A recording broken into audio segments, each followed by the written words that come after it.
Train hard, fight easy. Victory is speed and surprise. A soldier must think, not just obey. I am Alexander Vasilyevich Suvorov, a warrior, a strategist, and a commander whose name shall never be forgotten. In a world where battles are often won by numbers, I won by wit, courage, and discipline.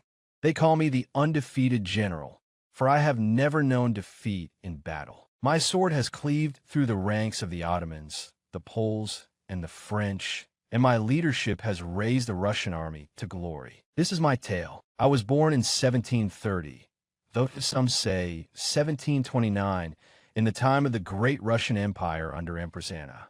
My father, Vasily Suvorov, was a nobleman and a military man, but I was frail and weak as a child. They said I would never be a soldier. They were wrong. My body may have been small, but my spirit was iron and fire. While other children played, I read the tactics of Caesar, Hannibal, and Frederick the Great. I trained my body, my mind, my will.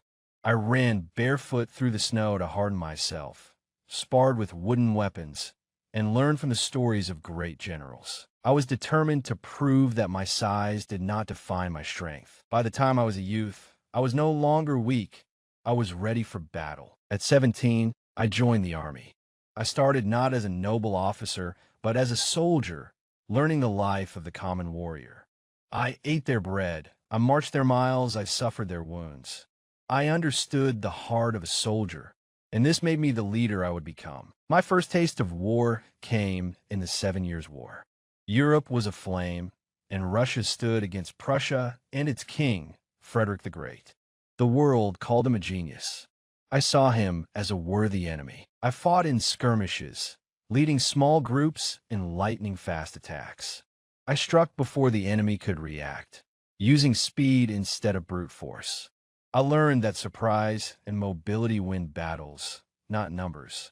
I watched as rigid formations crumbled under swift and unpredictable maneuvers. By the war's end, I had proven myself as a commander who could outthink and outfight any opponent.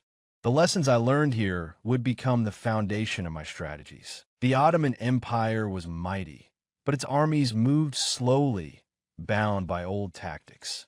I took my men and showed them a new way to fight. Against the Turks, I led fast, aggressive assaults, striking like a storm before they could react. At Kinbun in 1787, I turned back an entire Ottoman force with a fraction of their numbers. At Foksani and Rimnik in 1789, my troops shattered armies far larger than our own. I knew that by forcing the enemy into confusion, I could win against any odds. I demanded that my men be as strong in training as in war. I drilled them relentlessly, pushing them to march faster, shoot quicker, and think smarter. They were not mere soldiers. They became warriors. For this, I was made a Count of Russia. The Ottoman Sultan trembled at my name. The Russian Empire grew stronger. The Polish-Lithuanian Commonwealth was crumbling, but its people would not go quietly. Tadeusz Kosciuszko, a brilliant Polish general, led a great rebellion. I was sent to crush it. At Praga, outside Warsaw, my troops stormed the city, overwhelming the Polish forces. It was a brutal and bloody battle. The streets ran red, and the rebellion was broken. It was not victory I relished, but duty I fulfilled. Then came the French, and with them, the rise of Napoleon Bonaparte. I was an old man now, but still undefeated. The Tsar sent me to Italy and Switzerland, where I led the famous Alpine campaign, one of the greatest military feats in history. I took my men through the treacherous mountain passes, fighting off French forces at every turn. With no supplies, no reinforcements, I led my men across the Alps, fighting battle after battle, never losing faith, never losing ground. Though I was recalled before I could face Napoleon himself, I proved that the Russian army was stronger than ever. I had fought for over 60 years. My body was old, but my mind was still sharp. The Tsar, Paul I, saw me as a relic of the past. He removed me from command. It was not the battlefield that killed me, but politics. In 1800, I died in St. Petersburg.